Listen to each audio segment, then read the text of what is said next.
Ma femme a disparu pendant 5 jours, et quand elle a enfin réapparu devant notre porte, elle m'a regardé comme si c'était moi qui avais exagéré. Puis elle a lâché, d'un ton sec.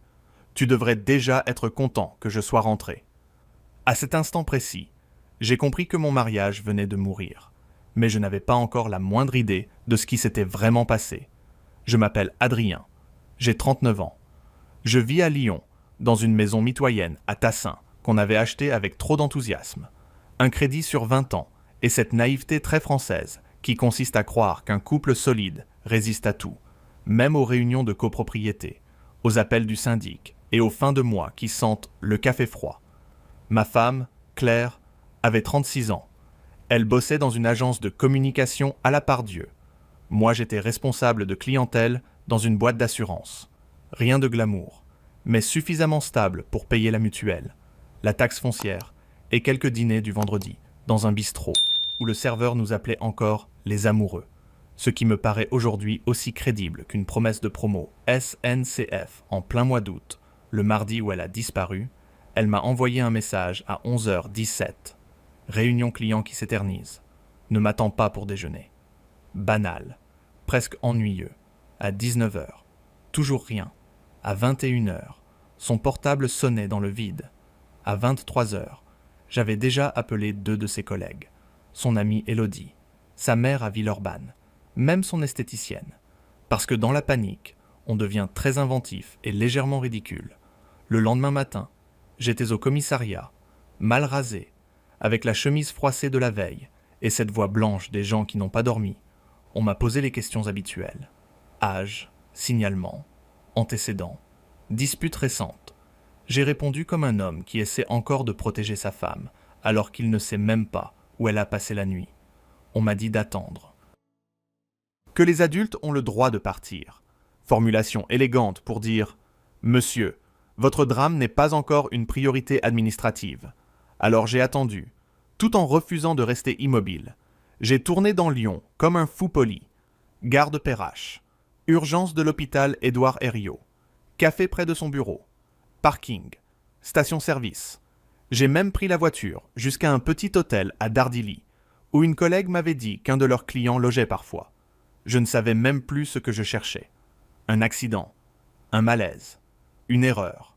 N'importe quoi de tragique, mais explicable. Parce qu'à ce stade, l'inexplicable est pire que le malheur. Le 3e jour, j'ai commencé à sentir la honte se mêler à la peur. Les voisins demandaient si tout allait bien. Ma sœur me répétait de manger.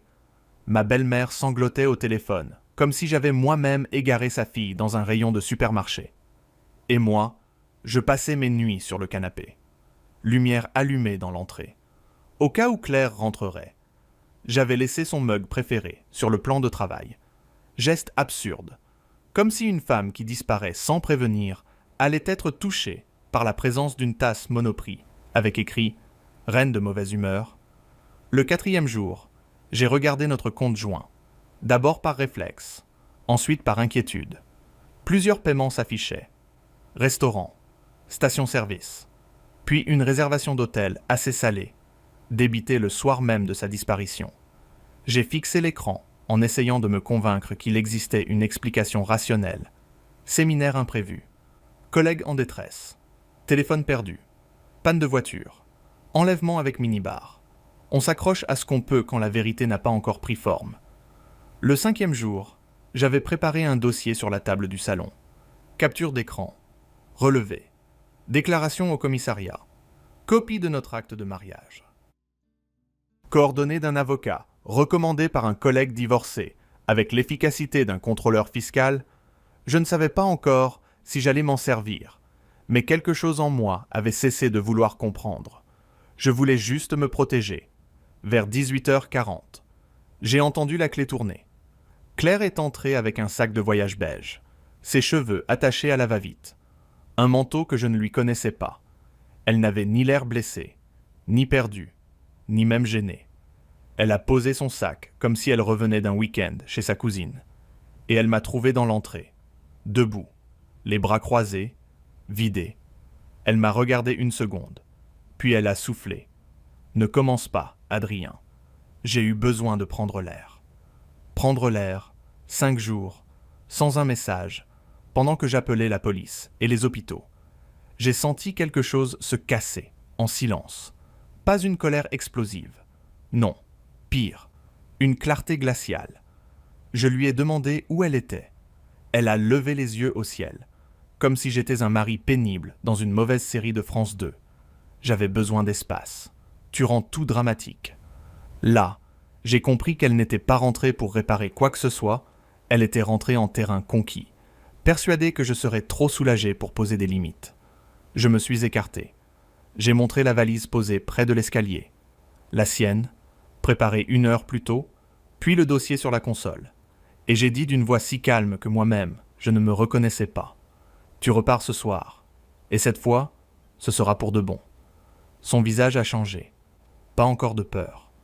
Juste cette petite crispation des gens qui découvrent que le décor a bougé pendant leur absence. Et quand elle a compris que je ne bluffais pas, elle a fait un pas vers moi, avec un sourire dur que je n'oublierai jamais. Puis, elle a prononcé la phrase qui a tout fait basculer. « Tu crois vraiment que tu sais quelque chose, Adrien ? Tu ne sais rien du tout. » Je l'ai regardé sans ciller, ce qui, chez moi, est toujours mauvais signe. Les gens qui me connaissent savent que, lorsque je cesse de hausser le ton, c'est que j'ai déjà pris ma décision. Claire a jeté un œil à sa valise, puis au dossier sur la console, puis à moi, avec cette expression blessée qu'elle sortait d'habitude pour les serveurs qui osaient oublier son verre de Sancerre. Tu es en train de faire une scène parce que j'ai disparu quelques jours. Quelques jours, comme si elle parlait d'un colis retardé. Pas de 5 nuits pendant lesquelles j'avais dormi tout habillé. Le téléphone à la main, à imaginer le pire, j'ai ouvert la porte d'entrée et j'ai répondu « Non, je mets fin à quelque chose que tu as déjà détruit. » Elle a ri, un rire sec, sans joie. « Tu te prends pour qui ? Exactement. » J'aurais pu lui rappeler le commissariat, les appels, sa mère en larmes, les collègues, les hôpitaux.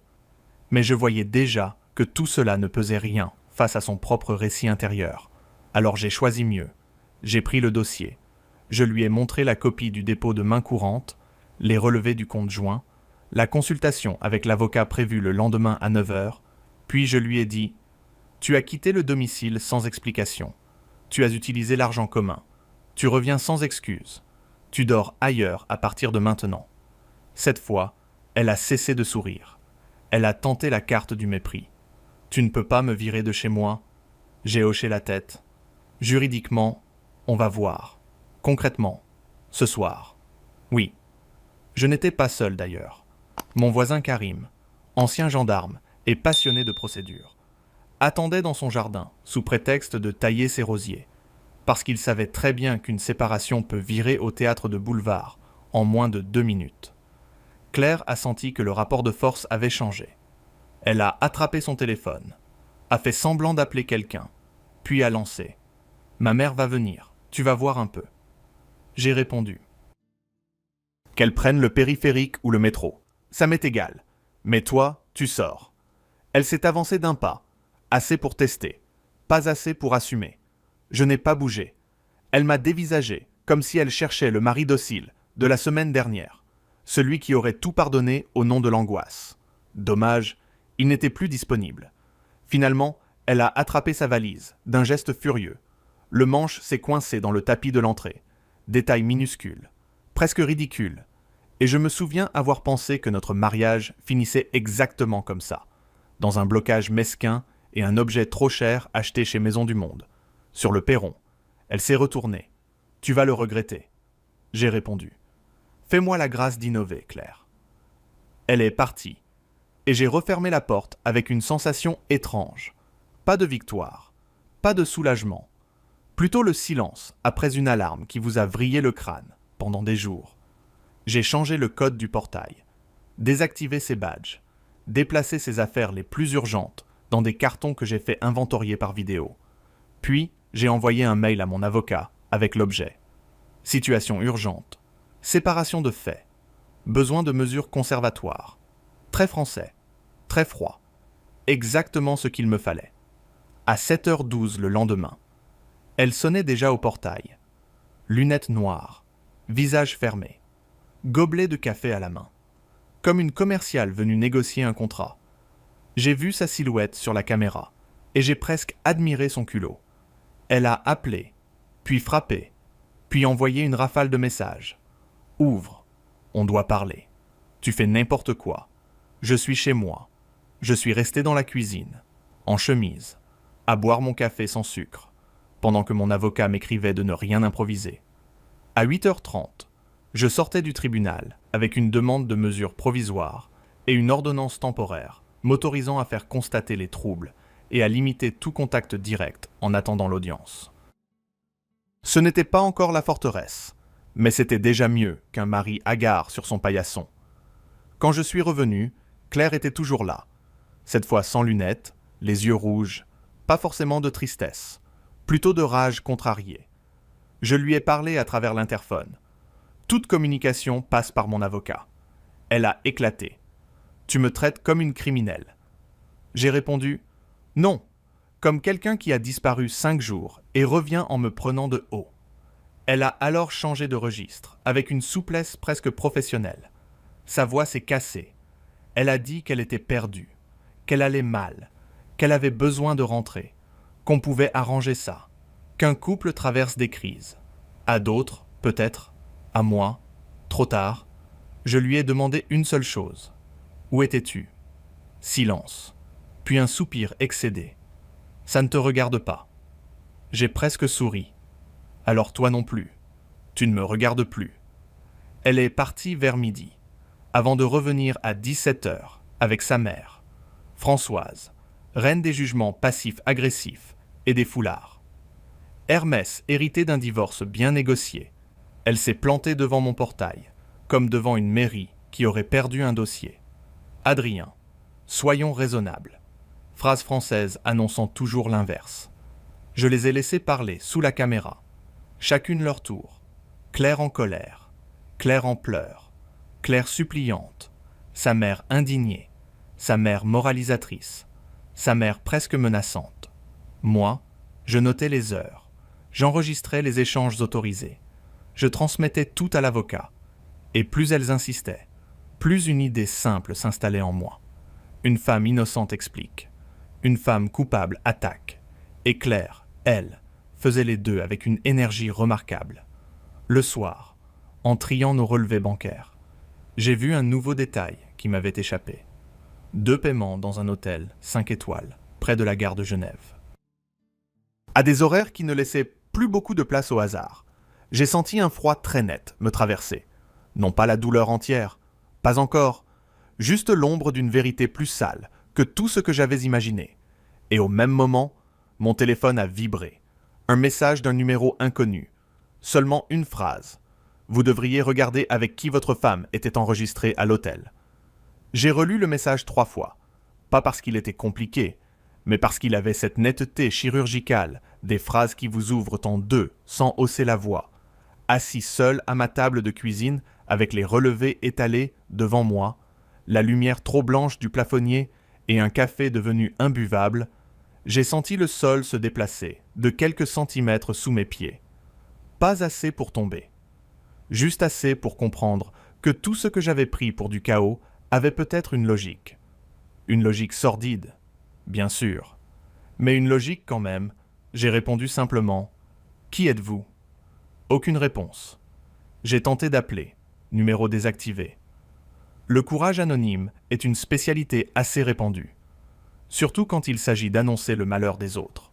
Le lendemain matin, j'étais dans le bureau de mon avocat, Maître Delorme, à 2 pas de la place Bellecour, un homme si impeccablement repassé qu'on avait l'impression qu'il dormait déjà en audience. Il a lu le message, a consulté les relevés, puis m'a regardé au-dessus de ses lunettes. Soit quelqu'un veut vous aider, soit quelqu'un veut nuire à votre épouse. Dans les 2 cas, on vérifie.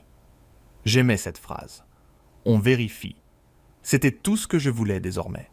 Plus de drame, plus d'interprétation conjugale. Juste des faits, des dates, des signatures, des traces, les choses que les gens laissent derrière eux quand ils pensent pouvoir tout effacer avec un bon mensonge. Il a demandé une conservation des images de vidéosurveillance du quartier, une extraction plus précise des mouvements du conjoint Et surtout, il a fait quelque chose à quoi je n'avais pas pensé. Il a assigné une société spécialisée pour établir une chronologie numérique. Badge, paiement, géolocalisations indirectes, réservations. Tout ce que le quotidien moderne dépose comme miettes électroniques derrière une trahison mal organisée. Pendant ce temps, Claire, elle, avait décidé de passer à l'attaque.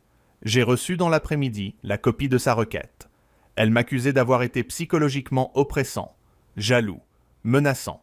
Elle suggérait même des violences sans jamais oser les dater précisément, ce qui est une technique élégante pour salir sans avoir à prouver. J'ai refermé le document avec un calme presque admiratif. Non seulement elle avait disparu, non seulement elle avait vidé une partie de notre argent, mais maintenant elle essayait de me transformer en bourreau. C'était audacieux, toxique et terriblement révélateur. Maître Delorme, lui, n'a même pas haussé un sourcil.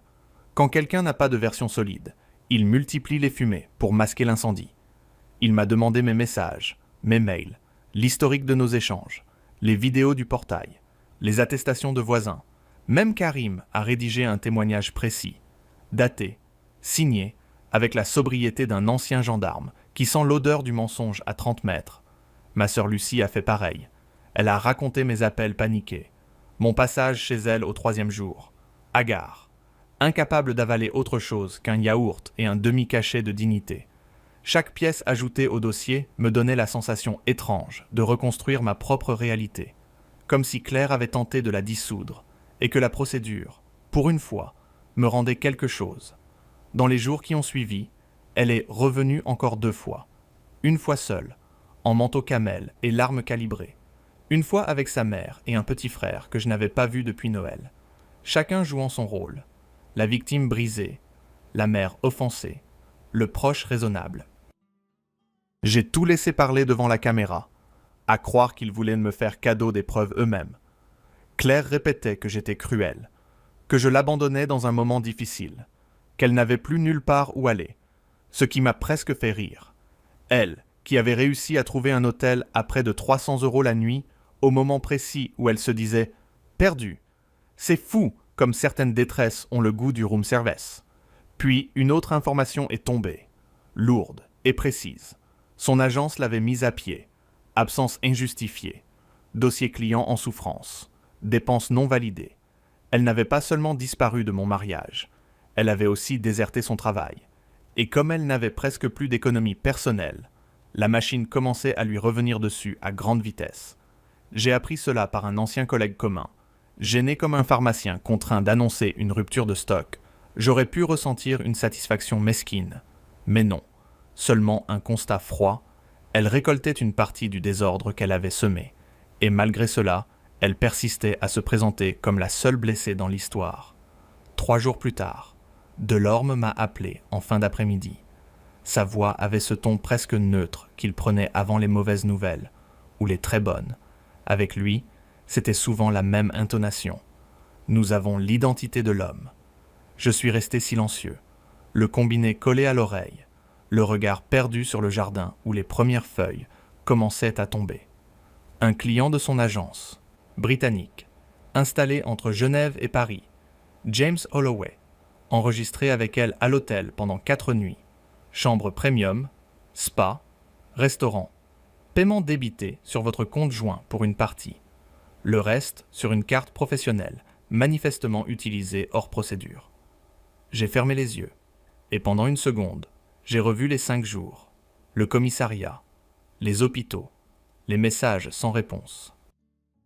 Sa mère en larmes, moi sur le canapé à imaginer un accident, alors qu'elle commandait probablement du champagne tiède sous un peignoir brodé. Il y a des douleurs qui crient. Celle-là, non. Elle a juste fait entrer en moi un silence immense, très propre, très définitif. Delorme a continué. Il avait aussi la preuve que James était présent à plusieurs rendez-vous avec elle les semaines précédentes, plus que ce qu'exigeait leur relation professionnelle. Dîner tardif, trajet, notes de frais curieuses. Ce n'était pas une fuite improvisée. C'était préparé. Peut-être pas dans tous les détails, mais suffisamment pour que mon rôle soit clair. J'étais le mari utile, le compte stable, la maison, la sécurité, pendant qu'elle allait jouer à la femme libre avec l'argent du foyer. Et lorsqu'elle est revenue, ce n'était pas par remords. C'était parce que le fantasme avait déjà commencé à se fissurer. Je me suis entendu demander, d'une voix très calme, « Est-ce que ça tient devant le juge ?» Delorme a répondu, « Largement, surtout avec sa contre-attaque mensongère. » Puis il a ajouté quelque chose que je n'oublierai jamais. « Moralement, vous n'avez plus rien à vous prouver. Juridiquement. Maintenant, on avance. » Le soir même, Claire m'a laissé un vocal. Sa voix cassée, presque douce. Elle disait qu'on devait arrêter de se détruire, qu'elle reconnaissait avoir fait des erreurs, formule commode pour éviter le mot trahison, qu'elle voulait trouver un accord digne. J'ai écouté jusqu'au bout, puis j'ai enregistré le fichier dans le dossier transmis à l'avocat. Dossier clair, sous-dossier contradiction, parce que à ce stade, ma douleur avait changé de forme. Elle ne cherchait plus à la récupérer. Elle cherchait à me faire oublier ce qu'elle avait fait. Et là, pour la première fois depuis son retour, j'ai compris que je n'avais plus du tout envie d'être compris par elle, seulement de la tenir définitivement hors de ma vie, sauf qu'elle n'avait pas encore dit son dernier mensonge. Et je n'avais pas encore découvert ce qu'elle avait promis à James en échange de ses 5 jours volés. La suite m'a été apportée par une ironie presque trop parfaite pour être inventée. James n'a pas disparu par élégance, il a disparu par lâcheté, et comme tous les lâches modernes, il a laissé des traces administratives. Pas des roses, pas des excuses, des traces. Un échange de mails récupéré dans le cadre de la procédure a montré que Claire lui avait promis bien plus que quelques nuits d'hôtel. Elle lui avait parlé d'un nouveau départ, d'une installation possible entre Genève et Annecy, d'une séparation qu'elle disait déjà engagée. Elle lui avait même laissé croire qu'elle pourrait injecter rapidement de la liquidité en vendant sa part de notre maison. Sauf que ce détail avait un défaut majeur. Notre maison n'était pas un sac à main qu'on revend sur Vinted entre 2 caprices. Il y avait un crédit, un cadre légal, et surtout moi, détail qu'elle avait visiblement rangé dans la catégorie mobilier stable. James, lui, a pris peur dès que son entreprise a flairé l'usage douteux de la carte pro. Il s'est rétracté, a nié toute relation sérieuse, puis a cessé de répondre à Claire. En résumé, elle avait cramé son couple, fragilisé son travail et vidé nos comptes pour un homme qui s'est évaporé dès que le mot responsabilité a pointé le bout de son nez. C'était presque pédagogique. À l'audience sur les mesures provisoires, elle est arrivée en tailleur clair, maquillage discret, mine grave, la grande mise en scène du préjudice. Son avocate a tenté de dérouler le récit attendu. Épouse vulnérable, mari contrôlant, climat anxiogène, exclusion brutale du domicile. Sauf que Delorme a répondu avec des pièces, des dates, des vidéos, des relevés, des attestations, cette beauté froide que le mensonge déteste. Il a produit la chronologie complète. Disparition volontaire, dépenses hôtelières, usage du compte joint, retour répété au domicile malgré mise en demeure. Accusation sans éléments matériels, et surtout la preuve de la présence de James. Là, j'ai vu pour la première fois le visage de Claire se fissurer vraiment. Pas l'indignation jouée, pas les larmes utiles.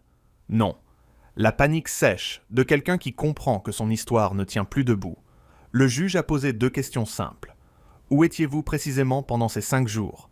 Et pourquoi avoir omis cette information dans votre requête? Elle a parlé de confusion, de pression, d'épuisement. Ce langage flou qui sert de pansement aux catastrophes qu'on a soi-même organisées. Le juge n'a pas eu l'air séduit. L'ordonnance de protection a été maintenue et élargie.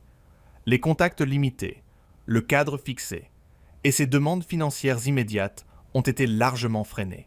En sortant, sa mère m'a lancé que j'étais en train de détruire la vie de sa fille. Je l'ai regardée et j'ai répondu, calmement.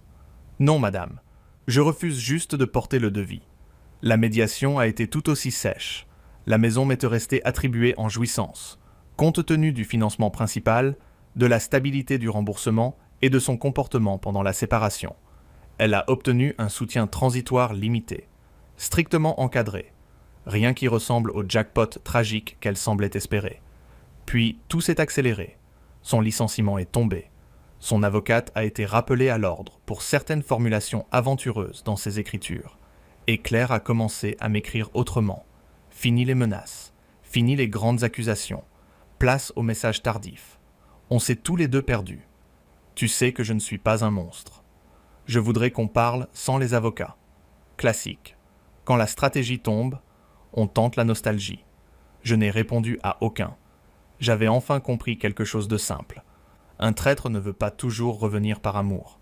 Parfois, il veut seulement récupérer un témoin favorable de sa propre version. Moi, j'avais cessé d'être disponible pour ce rôle.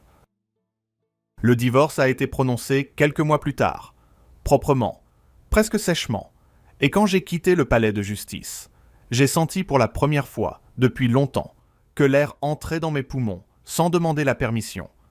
Mais l'histoire n'était pas tout à fait terminée, parce que 1 an plus tard, j'ai reçu une lettre d'elle, écrite à la main, et dès la première ligne, j'ai su que ce n'était ni des excuses, ni vraiment un adieu. La lettre est arrivée un mardi, glissée entre une facture d'électricité et une publicité pour une cuisine sur mesure, ce qui résumait assez bien Claire. Longtemps j'avais cru à l'exceptionnel, et finalement, elle finissait rangée dans le courrier ordinaire. Son écriture n'avait pas changé. Nerveuse, appliquée, légèrement penchée. Le genre d'écriture qui veut donner une impression de maîtrise alors qu'elle tremble déjà un peu.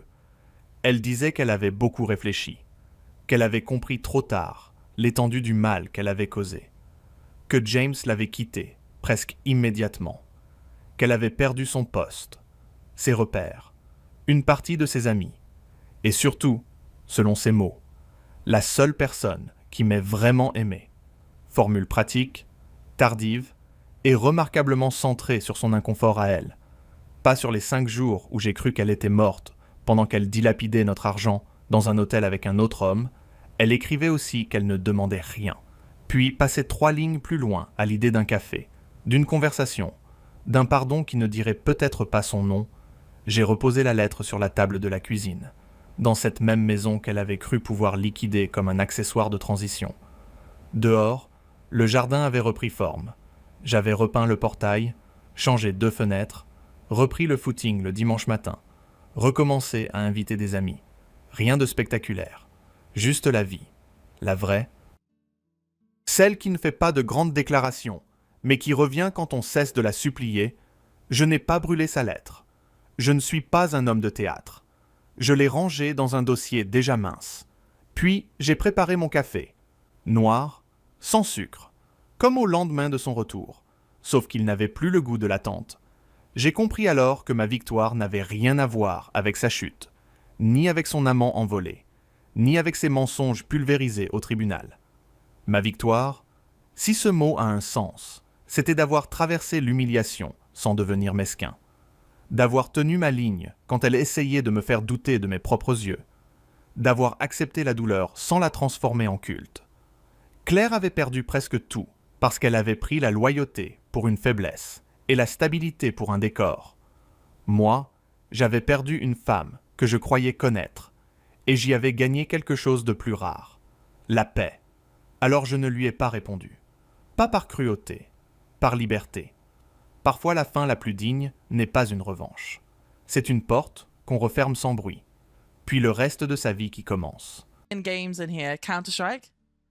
Hi, Kimberly! How about The Walking Dead? I don't think I have those. But they are meant to be good. I mean, if I'm going to play a zombie game, I might as well play Last of Us. Last of Us 2 is a good game. Should we start the poll? God of War. Project Zomboid. I know people love Project Zomboid. It's the kind of game that makes me want to put my face through a window, but like in the bad way, not the fun way. Dark Souls 3 is right there. Why does Zamo have Dark Souls 3? Pogo 3D. That would make me want to put my head through a window. Get to Work. Like, I could play one of these. Get to Work is very similar to, I'd have to download it, but Get to Work is really similar. It's this guy. Hang on. Where's the fucking trailer? Store page? There. Going up. It's very similar. Problem is so also going to that roller coaster anxiety. See, I'm so anxious already. Steam, okay. This is Get to Work. Oh. Climbing the corporate ladder. And you may be thinking that the rollerblades are a little goofy. But just last year, people Should were we do selling other this? people digital copies of monkeys to try and get ahead. So rollerblades are really not that far-fetched. Like this Who game, like doesn't this will like a be little terrible speed for in my their life? viewers So, viewership rollerblades because it is. And who knows, maybe one day no one's you'll playing do this the same game anymore thing. other than speedrunners. You're Oh, it's certainly horrible. dressed for it. I reckon you need to get to work. I love this game. It stresses me out. Should we? Okay, we'll do a poll then. But as with all things in life, Okay, poll starting. Okay, I quit in the first 30 minutes. Perfect. It's like I could play Getting Over It as well. Okay, poll. What play? Fortnite, Getting Over It, Get to Work, or what were the other options? Those are the three. They seem to be the three front runners, right? Getting Over It. Oh, and Last of Us. I'm not too good at Getting Over It. I need to finish the fucking game. I need to finish that fucking game. I might just do like a 12-hour stream on like a Sunday where I finish that game. Okay, it's gonna run for 5 minutes. How good are you at Fortnite? Shite. Do you want to see? Do you want to see how good I am, Eggs? Do you want to see how good I am?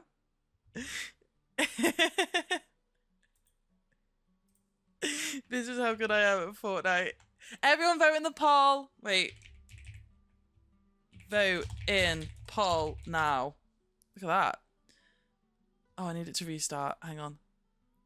Share screen. Chrome audio's on. Here you go. I wonder what's up here. Loud, sorry. Skip. Oh shit.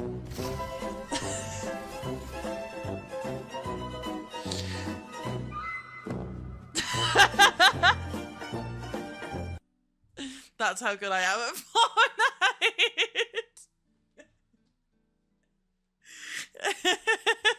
I've never seen anyone come 100th before. Like, I think thank you, Michael, for editing that video, by the way. Because it's so good. 100th is so, it's the specificity of it being 100th just makes it so much better. Oh, fuck off. Okay, how's the poll going? Oh, we want The Last of Us. Shit, guys. We'll see if I can download the game. Okay, if you haven't voted, please vote. Someone normally dies before I even land. Yeah, that's the thing. But the thing is, I'm quite good at landing fast in that game. And I think that's the only reason why I survive as long as I do in that game. By the way, if you don't know how how The Last of Us 1 went, I wonder if I can find the TikTok. It might change your opinion as to whether you think I should play it. I hide in Fortnite. Do you really? Are you that person? At least I run into danger. My mum and I used to play all the time and she's like on boomer territory. That's so funny. She's quite good. That's really cute. Okay. Hang on, everyone.